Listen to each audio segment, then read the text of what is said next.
Bonjour les enfants, c'est papa. Mon mur est un asile psychiatrique à ciel ouvert et ma salle d'attente est toujours bondée. Bienvenue à la clinique Anne Fégonde-Noix. Tu vois, Anne-Fégonde-Noix, pourquoi, quand je vous dis que la jeunesse n'est pas un programme politique, ce que tu as fait là, c'est ce qu'on appelle une erreur de jeunesse. Tu as juste mis une coigne dans les problèmes. Tu as juste démontré un côté pervers et petit de la manière de faire la politique. Ça s'appelle de la tricherie. Tu vois. Mais est-ce que tu étais obligé de faire cette tricherie?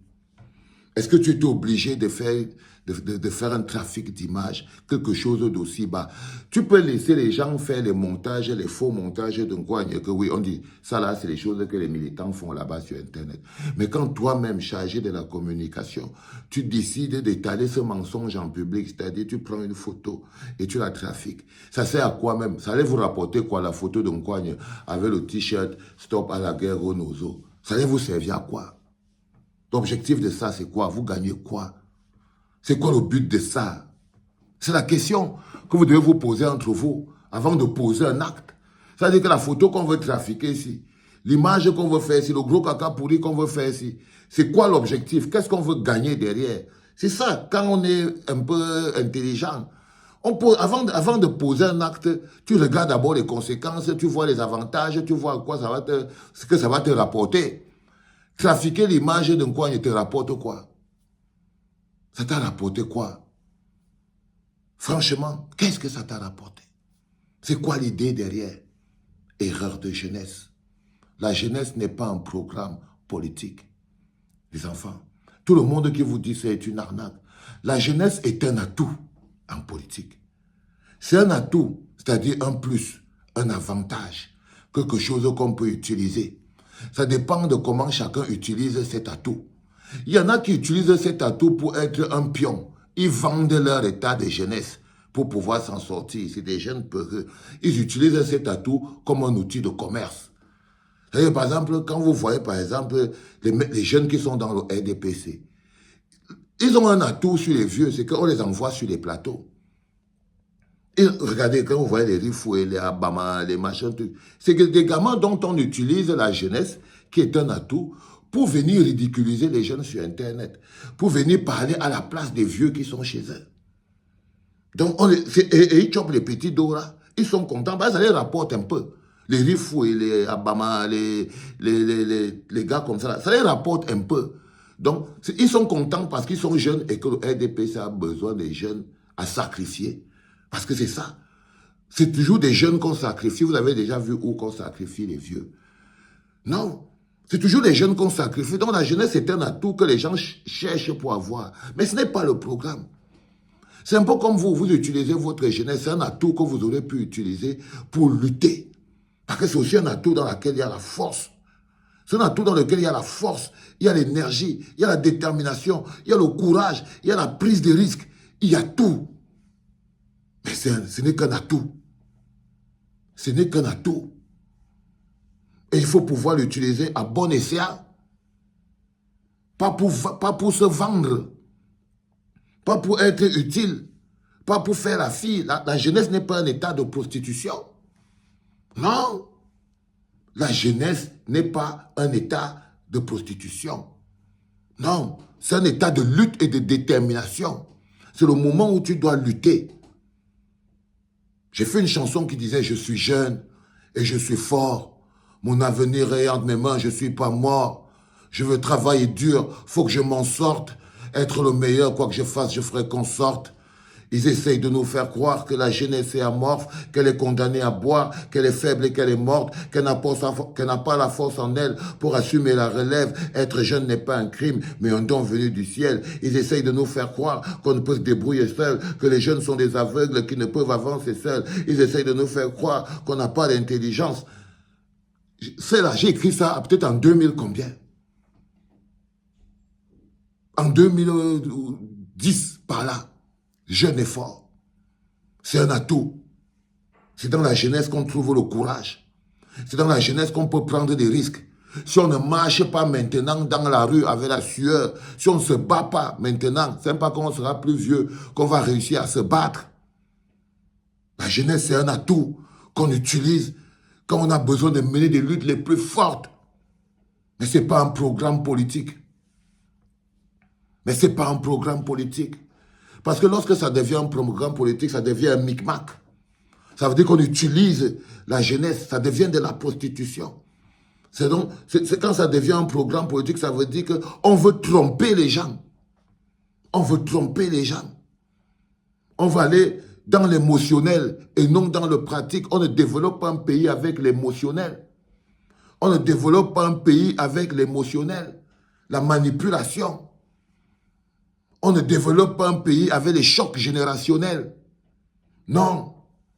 On ne développe pas un pays en opposant les jeunes aux vieux. Non.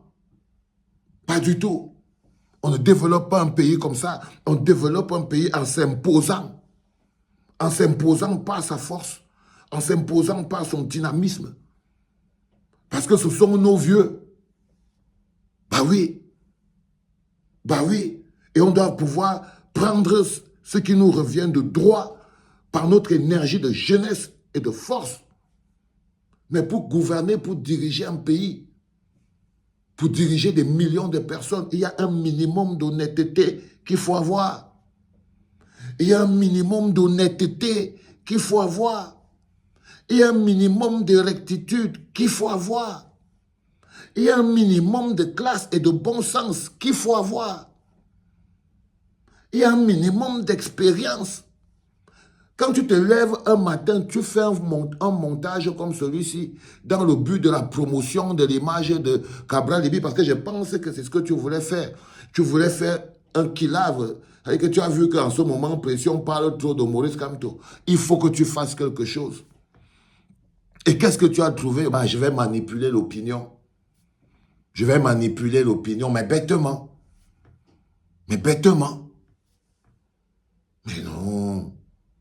Vous comprenez pourquoi quand je vous dis souvent que non, je vous avais observé, je vous avais étudié, et je ne crois pas en vous.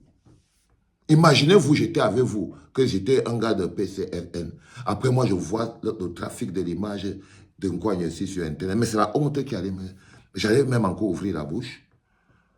Que imaginez-vous, on se retrouve là, on trouve que non, Maurice Kamto, peut-être un gars a trafiqué l'image parce qu'il veut montrer Maurice Kamto. Est-ce que normalement, non, non, non, je lui dirais que non, tu ne peux pas mentir. Tu ne peux pas mentir. Ça veut dire que c'est moi que tu traites, que tu fais passer pour un menteur. Je n'aurais pas accepté. Jamais. Donc parfois je reste comme ça, quand je vois parfois vous faites des choses et je me dis, hey, si j'avais suivi les mots là, soit ce que je suis placé où en ce moment? Maman. Parce que vous faites souvent des choses, par exemple, avec le fait que tu viens de fabriquer ici. Comment c'est que, imagine-toi, moi je serais très mal à l'aise. Extrêmement mal à l'aise. Extrêmement mal à l'aise. Donc, je tenais à vous le dire rapidement, comme ça, en passant dans la journée, pour que ça aille vite. La jeunesse, n'est pas un programme politique. C'est un atout. La politique est une science beaucoup plus importante, qui demande beaucoup plus d'expérience, qui demande des hommes accomplis. Ce que vous faites, le genre d'erreur, c'est le manque d'expérience. Ce n'est pas seulement le manque d'honnêteté. C'est le manque d'expérience. Imaginez-vous, vous dirigez le pays. Et face à une situation, c'est vous-même qui fabriquez les fake news pour tromper l'opinion. Ouais, vous allez vous faire arrêter. Vous allez vous faire attraper. Et ça va être la honte sur le pays. Pourquoi? Parce qu'on dit qu'au niveau de la présidence, il voulait montrer, tu vois. Alors que de manière simple, vous pourrez aller floquer un t-shirt tranquille. Vous n'avez pas besoin de dire que, créer un narratif. Non, tu partez tranquille, vous achetez des t-shirts, vous portez, vous passez, vous filmez, et tant, vous postez. Ça ne coûte pas cher. Est-ce que les t-shirts coûtent cher? Est-ce que floquer les t-shirts coûte cher? Ça ne coûte pas cher. Pourquoi on n'est pas parti faire ça? Pourquoi trafiquer une image sur Internet?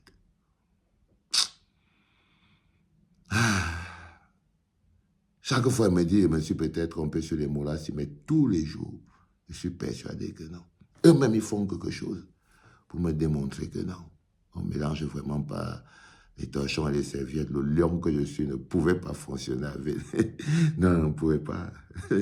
On ne pouvait pas fonctionner. Ils sont trop malhonnêtes. On ne pouvait pas. Aïe!